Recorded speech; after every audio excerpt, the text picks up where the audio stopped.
Let's look at sectioning of a line. So first let's define 2 points.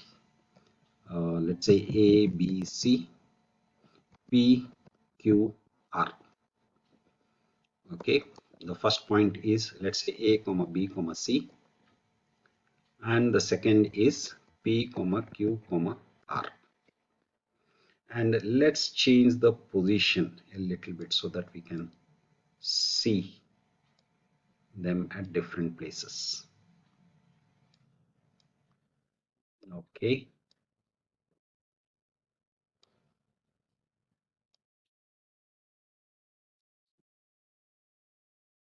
okay.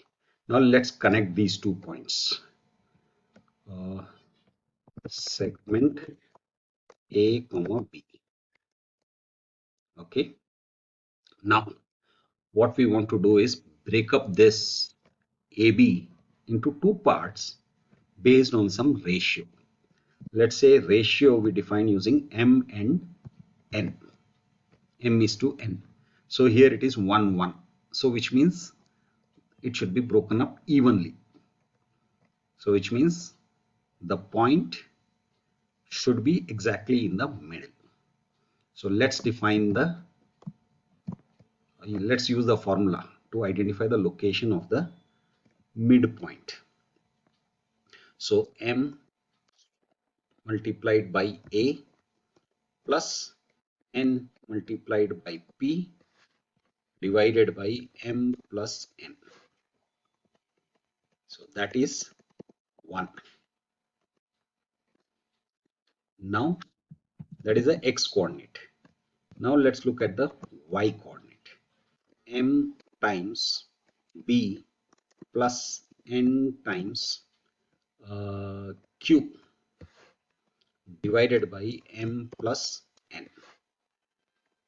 Okay, again we need to properly bracket, comma. Now the Z coordinate.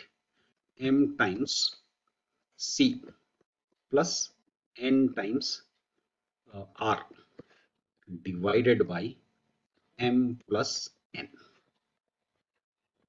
Yes, and again we need to put the bracket.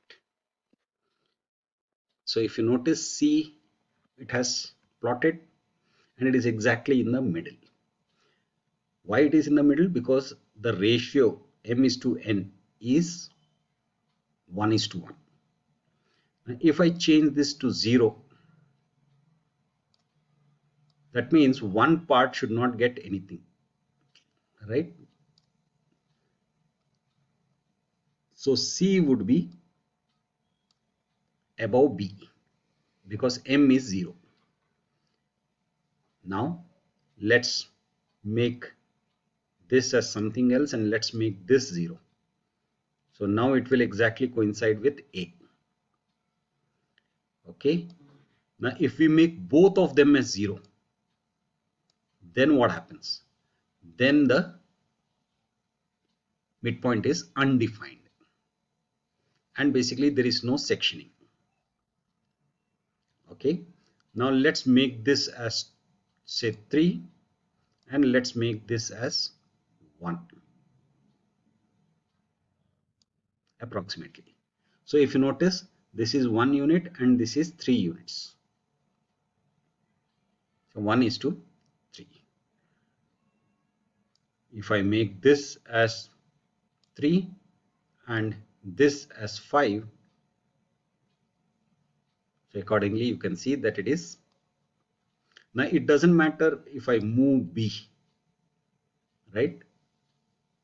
It will automatically take care of properly sectioning the line. Now if you notice here, as I change the ratio, the point, the midpoint remains between A and B. But the moment I make one of the ratios as negative, now you see it comes out of AB. So now it is, let's say, 1 is to 2 minus 1 is to 2.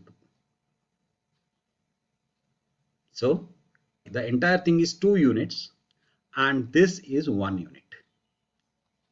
Yes. So this is called external division, whereas if I make this also positive, then this is called internal division. Think you got the idea? Bye.